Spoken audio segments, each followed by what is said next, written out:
சில குட்டீஸ் எல்லாருக்குமே வந்து பார்த்தீங்கன்னா ஒரு சிறப்பான குட் ஈவினிங்ப்பா. வீடியோக்குள்ள போகிறதுக்கு முன்னாடி 11th இங்கிலீஷ் சப்ளிமெண்ட்ரி எக்ஸாம்க்கான இம்பார்ட்டன்ட் கொஸ்டின்ஸ் வந்து பார்க்க போகிறோம்.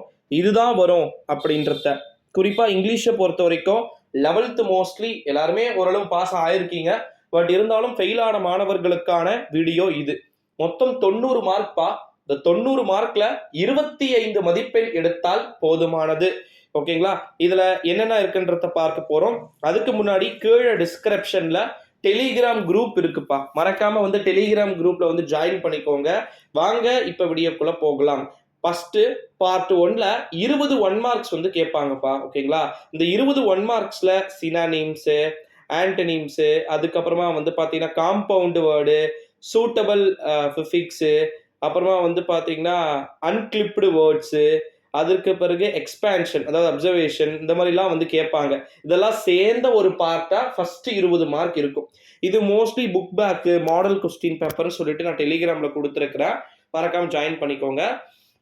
நெக்ஸ்ட் பார்ட் 2ல செக்ஷன் ஏ செக்ஷன் 1ன்னு சொல்லிட்டு ஒரு 6 கொஸ்டின் கொடுத்துருப்பாங்க. இது எப்படின்னா 2 பொயட்டிக் லைன் கொடுத்துருப்பாங்க, 2 கொஸ்டின்ஸ் வந்து கொடுத்துருப்பாங்க. ஓகேங்களா? இந்த மாதிரி வந்து இருக்கும். அதுக்கப்புறமா வந்து பார்த்தீங்கன்னா அது அடுத்தது 2 மார்க் கொஸ்டின்ஸ் என்னென்ன கேட்டிருப்பாங்கன்னா இன்டைரக்ட் ஸ்பீச்சு, அப்புறமா வந்து பார்த்தீங்கன்னா சிம்பிள் சென்டென்ஸ் எழுதுகிற மாதிரி, சேஞ்ச் த வாய்ஸ் பண்ணுற மாதிரி ஒரு 4 கொடுத்துருப்பாங்க. அதுக்கப்புறமா ரெஃபரன்ஸ் டு த கான்செப்ட் அப்படின்னு சொல்லிட்டு 3 மார்க் கேட்டிருப்பாங்க. இது போயமுடைய நேமு, ஆத்தரு இதெல்லாம் வந்து எழுதுகிற மாதிரி இருக்கும். அதுக்கப்புறமாவும் 3 மார்க் கொஸ்டின்ஸு. இது முடிச்சிட்டிங்க அப்படின்னா ஒரு கிராஃப் கொடுத்துருப்பாங்க. அதுக்கப்புறம் 3 மார்க் கொஸ்டின்ஸில் வந்து பார்த்தீங்கன்னா ப்ரோவர்ப்ஸ் எழுத சொல்லியிருப்பாங்க, கம்ப்ளீட் பண்ண சொல்கிற மாதிரி. இது முடிச்சிட்டிங்க அப்படின்னா அதுக்கப்புறம் full and full A to Z 5 marks தான். 35 மார்க்ஸ்க்கு போயம் என்னென்ன படிக்கணும் அப்படின்றத எல்லாத்தையுமே A to Z வந்து நம்ம டெலிகிராமில் நான் கொடுத்துருக்குறேன். மறக்காமல் ஜாயின் பண்ணிக்கோங்க. கீழே டிஸ்கிரிப்ஷன்லேயே இருக்கு பாருங்கள்.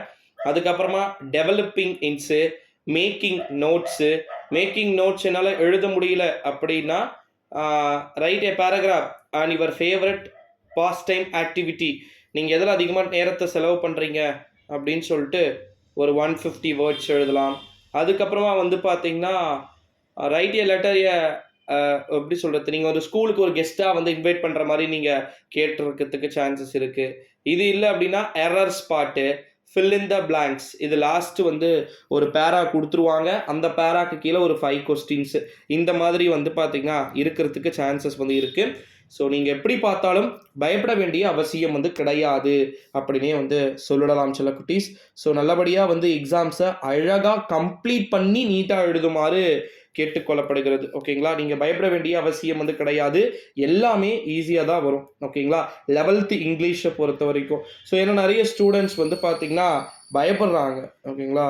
ஸோ அந்த மாதிரி வந்து பயப்படக்கூடாது. பயப்பட வேண்டிய அவசியமும் சுத்தமாக இருக்கக்கூடாது அப்படின்னு வந்து சொல்லலாம். So don't worry. நீங்கள் தேவையில்லாமல் பதற்றம் அடைய வேண்டாம். ஓகேங்களா? இந்த வீடியோ எல்லாருக்குமே மோஸ்ட்லி ஷேர் பண்ணிக்குமாறு கேட்டுக்கொள்ளப்படுகிறது. நன்றி, வணக்கம்.